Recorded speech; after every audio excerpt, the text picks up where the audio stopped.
Aerospace is about reaching further. Further in technology, into space, and into the future. You want to reach further too. You enjoy puzzling, prototyping, and pioneering. You're drawn to complex questions behind how to make aviation and space travel ready for tomorrow.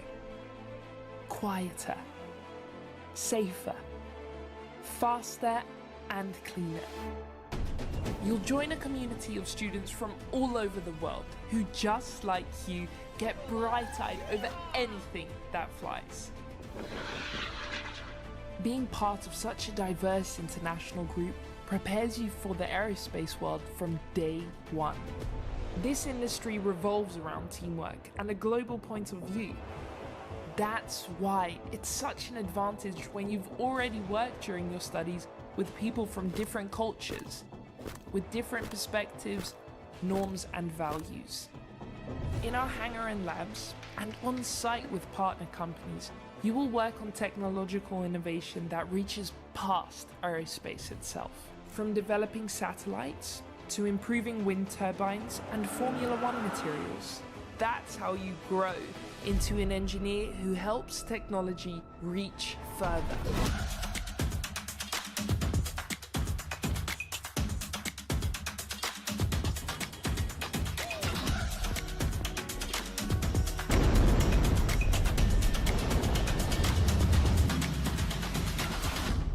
Applied Aerospace Live.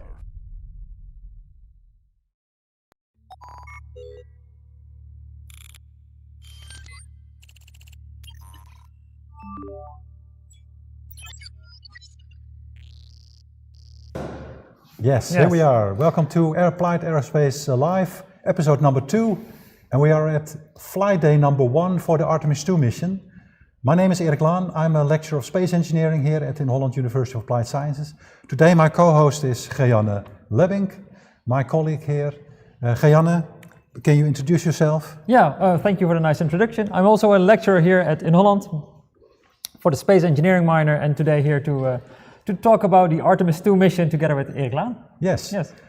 Yeah, so last night we saw the successful launch of Artemis II, the SLS rocket. Went up at the right time. Did you get a view at the launch, or did you see it this morning? I watched it this morning. Okay. Yeah, that's with a busy schedule, with a family life, that was not feasible. Yeah. But I definitely watched the first thing this morning. Saw the launch, rewatched it. Yeah. Looked at the highlights. It was really amazing to see it actually take off at the intended flight time. Yes, exactly at zero in the launch window. We have a falling capsule here. The launch was exactly on time in the launch window. Yeah. Which was interesting to see for a launch of this magnitude. That normally you have issues and they have a postponement of the launch, but this time, the preparations went well, and we see on the screen here the liftoff of the SLS rocket, which was big. I heard from a colleague at the European Space Agency who was actually at Kennedy Space Center witnessing the launch, that it was really exciting, a big glowy sun that rose and thunder clouds that were clapping. That's the engines that make that noise. Yeah. So it was all a great experience. What I did notice in the preparation towards the launch is that at some moment they had two issues, I believe. One is that a battery of the abort system, which is on top of the rocket. Mm-hmm. They have two batteries. One redundant battery gave some faulty readings, and they thought, well, is the battery wrong or is the sensor wrong? And they concluded, okay, it's the sensor, and this battery is fine. So they went on with that. Well, you have experience with batteries, I think, from your CubeSat experience. Yeah, batteries are notoriously troublesome. Even if they're well behaving, if they're operating, they're finicky. They have a very tight temperature range that they operate in. But with such a complex machine as the SLS, I'm actually amazed that it took off at the intended first launch window. Yeah. Because we saw with the initial attempt, There were a lot of delays. There were issues with the loading of the hydrogen. There were multiple issues that delayed the actual launch and then had to postpone. And if I had to put my money, I would have estimated that it would have had a couple of delays before the launch would actually happen. That's also why they don't stay up to and wait for another 2-3 hours. Actually, I was very happy that it did launch at 12:30 and not have a launch window of 2 hours that you wait and maybe it doesn't launch and you're awake all night. So to come back to the issue with these sensors, it's that you only have an issue with 1 or 2 sensors or with data lines that have some small hiccups. I think that's quite amazing because the entire machine will be filled to the brim with sensors, vibration sensors, temperature sensors, readouts all over the place, and that you just have a question about 1 or 2 systems. The other system was some communication system from the rocket to the control room. They had at some point a glitch. They lost some data.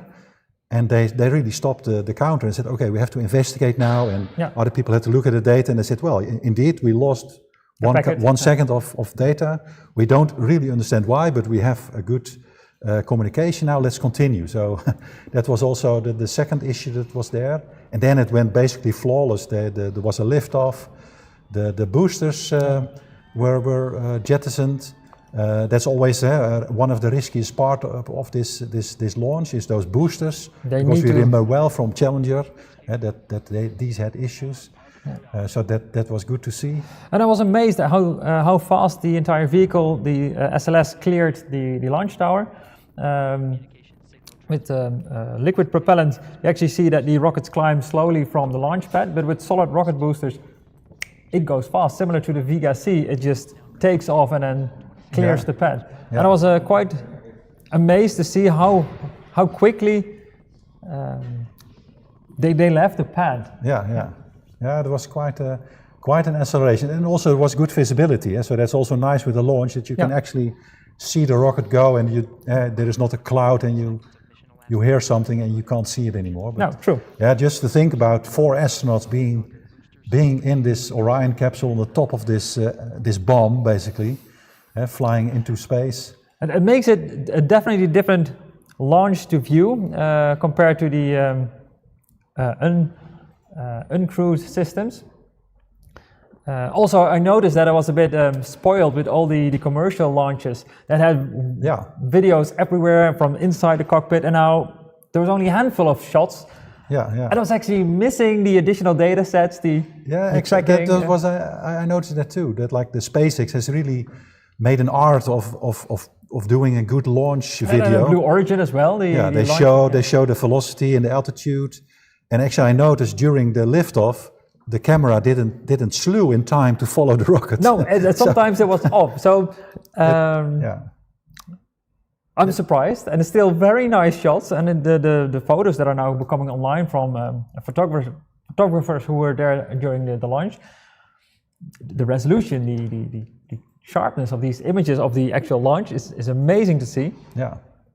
And also the first shots from the Orion crew capsule together with the European service module in space with the Earth in the background. Have you had a chance to already seen them? I have not seen a good picture yet. Did you? Okay. We'll have to put them in the show notes if possible. For next, they were really crisp, and they show the blue orb of the Earth at a distance of about 70,000 kilometers altitude. It's amazing to see. Those are the cameras that are mounted on the solar panels? Right? Those are. I remember them from the Artemis I mission, that they provide great imagery. They just are there to make sure that the solar panels have properly unfurled. But they gave great secondary images. Actually, that was the moment that I started sleeping, because I saw, okay, these solar panels are now deployed. This is what Airbus Leiden did. They built the solar panels for the European service module. They have power, which is like one of the most important things for this spacecraft. And so that was the moment that I started sleeping. And first thing this morning, I checked. Okay, are they still there? Yes, so they were. Yeah, because the flight, we walked through it. The first initial boost was to an altitude of 2,000 kilometers of altitude, which was by itself already a milestone, because recently, in the recent decades, no human spaceflight mission actually went up to this altitude. The Polaris Dawn mission went much higher than the International Space Station, but did not get to 2,000 kilometers of altitude. But that was not even mentioned as being a milestone, because the next milestone was a boost to 70,000 kilometers of altitude. That's where they currently are, before dipping back for a close approach, and then the slingshot out towards the moon. So they're breaking records without notifying the public that we are breaking those records. I just listened into the NASA Live YouTube that's there, that they cover the mission, and I caught some communication between the crew and the ground control, and so they were talking about, okay, what issues do you have? And one of the issues that was mentioned is that it's quite cold on board, and they would like to have it a bit warmer. So I'm thinking, well, they should put some heaters on. But it's not too unfamiliar with if you have a transatlantic flight during the night, they actually reduce the temperature, and then that's a system that is communicating with the outside world. But sometimes it could be a bit chilly, so they're experiencing a chilly flight. A chilly flight, and so they were talking to the ground about, okay, what's the temperature doing inside, and said, on the toilet it's very cold, so that's important. Very uncomfortable, yes. And also from the fans, there was quite cold air coming from the fans, and so they also asked, well, we would like to wear the long sleeves, some other garments, and so they asked, well, we're looking for our suitcase, but where is our suitcase? Where did you pack our suitcase? Well, whenever I'm on board of a flight, they ask me the question, did you pack your luggage yourself? And I have to answer that in a positive way, otherwise I'm not allowed. Apparently these astronauts don't have to pack their luggage themselves. Exactly, and they definitely don't have to stow it, so interesting. Yeah, so they asked it to the ground, and they said, well, let me check, the ground said, and well, you have to go to compartment number D. That's they did pack the luggage. They did pack the luggage. So they will have the long sleeves. So that was interesting. Another point that was mentioned is that they preparing the photography from inside. So not only the cameras on the external, solar panels, engineering cameras. So that already produced these beautiful images, but also from inside they're preparing to take photos.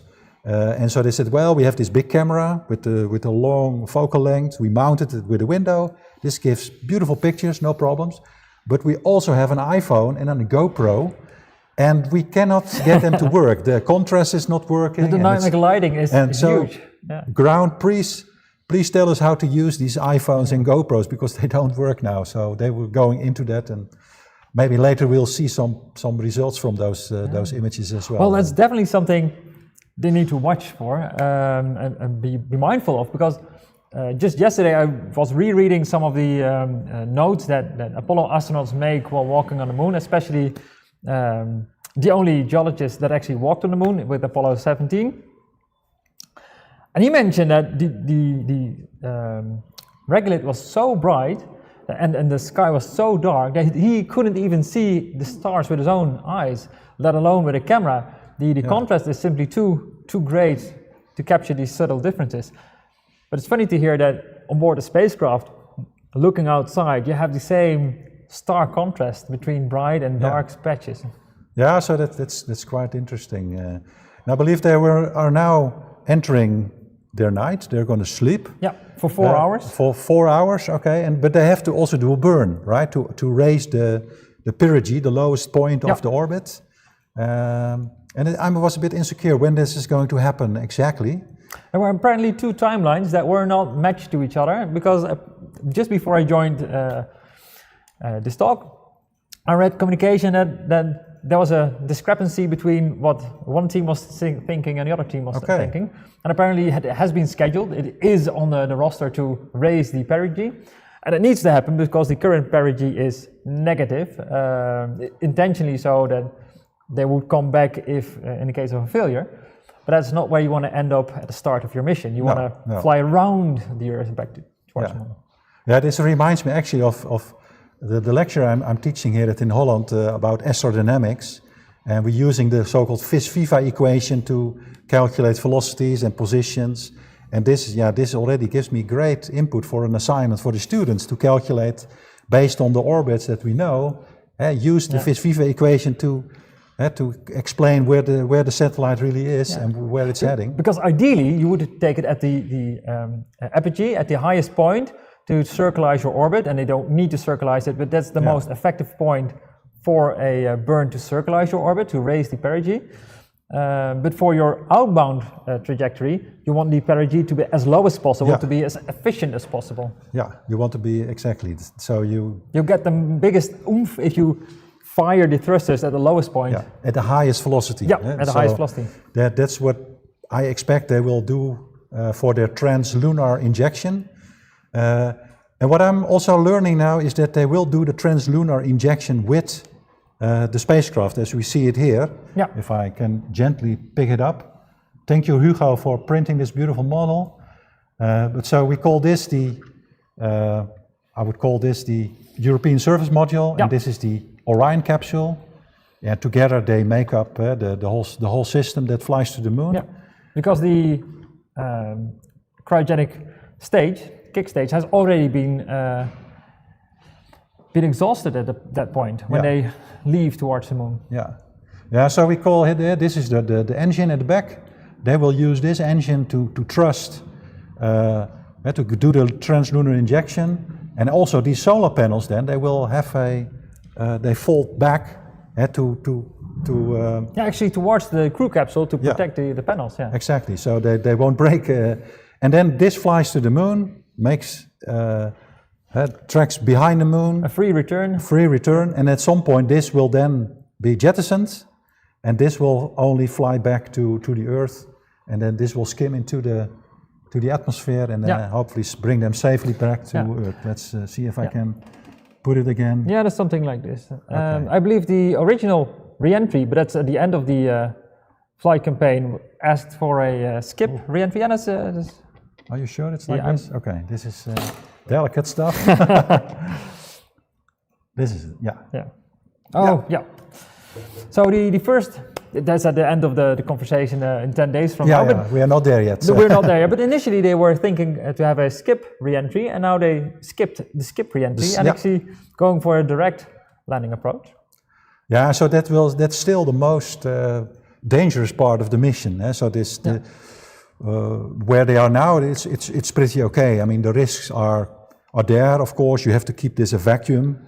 You have to keep them alive with the so life support systems. Definitely, they passed the first critical phase in the mission, that is launch, and luckily that went successful.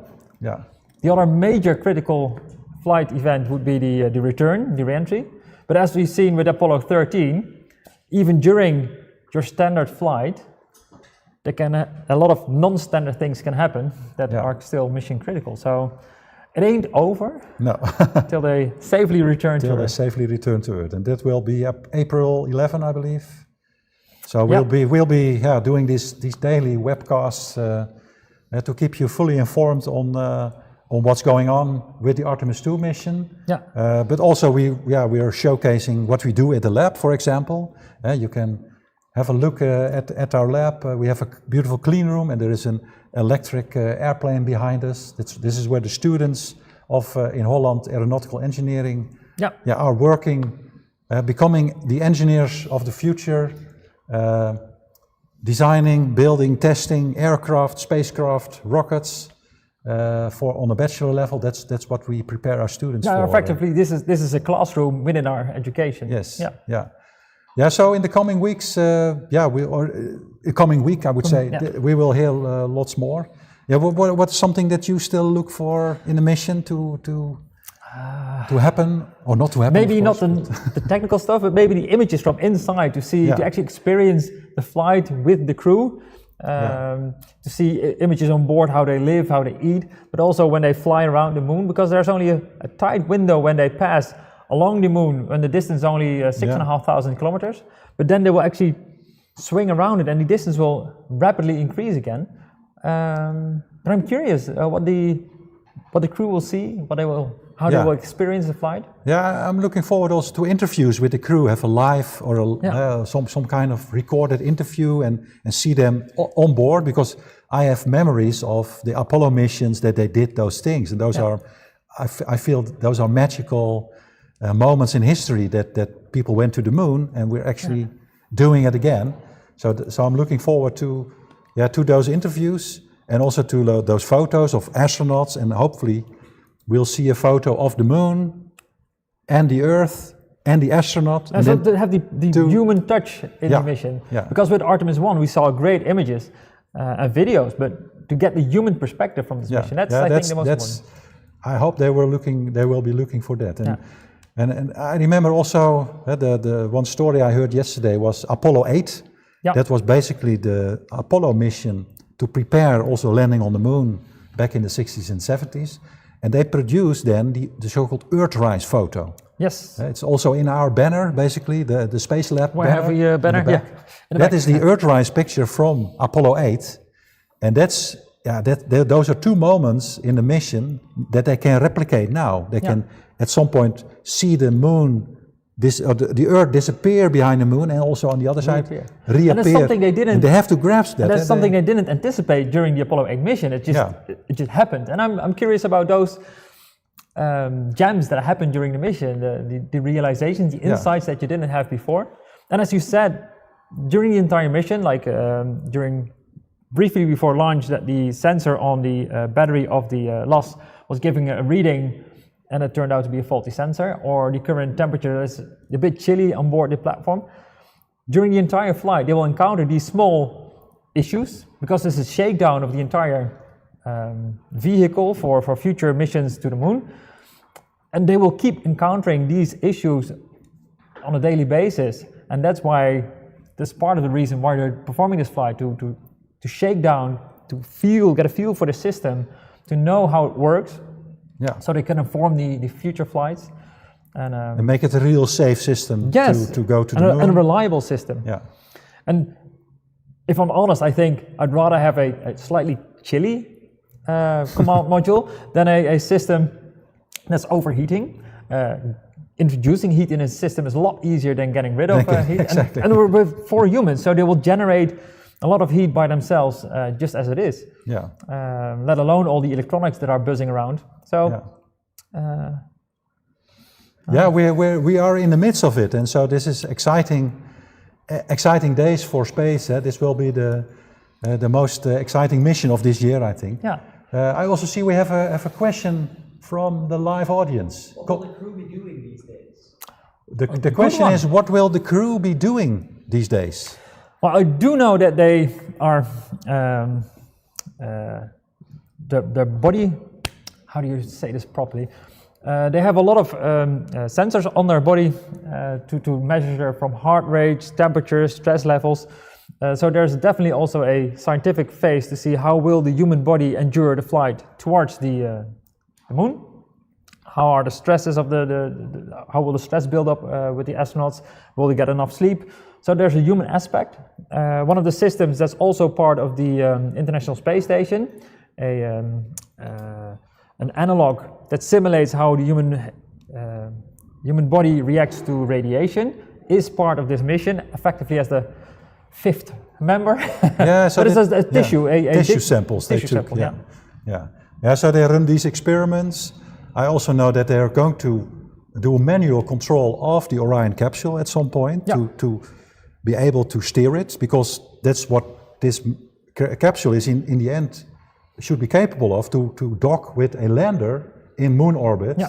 And so to test out this docking in free space, you have to practice run it in free space. So that's what I will be testing, and monitoring the system, staying alive, eating healthy, doing some exercise, I hope. Just right after the launch, when they were going up for the first apogee of 2,000 kilometers, there was a phase of 50 minutes where the two mission specialists had to get removed from the chairs, had to perform some checks, like are the fire extinguishers okay, are the smoke mask okay, is the toilet working, all these, it seems like simple checks, but they needed to go through a checklist to make sure that these were sound and safe before they could actually perform the second burn. And I believe that during the entire flight there will be these standard checks that they need to perform before they can commit to the second phase. You don't want to go to the moon only to realize that there's a system not functioning. Yeah, exactly. Because currently they still have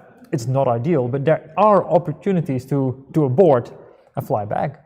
But at some point, if you depart for the moon, then yeah, there will be. You're going. There's no return. Well, there is return through the gravity field of the moon, but you have to take the time to take that whole flight. Yeah. So thanks for that question, dear audience. Looking at the clock, I think it's time to wrap up. I think Geanne. The time flies. Time flies. Yes. Probably the same on board the crew capsule. Now I'm also wondering how the crew will respond to 10 days in close quarters. Yeah. Well, I like my colleagues, but being locked in with 3 other colleagues for 10 days, it's in such intense. a small chambers. Yeah. It's like the size of a big caravan, I believe. So I'm curious to see. I'm yeah. really looking forward to the interviews during the mission, but also after the mission. Yeah. Yes. Okay. Well, thank you. Yeah, thank you very much. It's a wrap. And so see you for tomorrow's episode. Prepare your questions. And so may the force be with you. Yeah!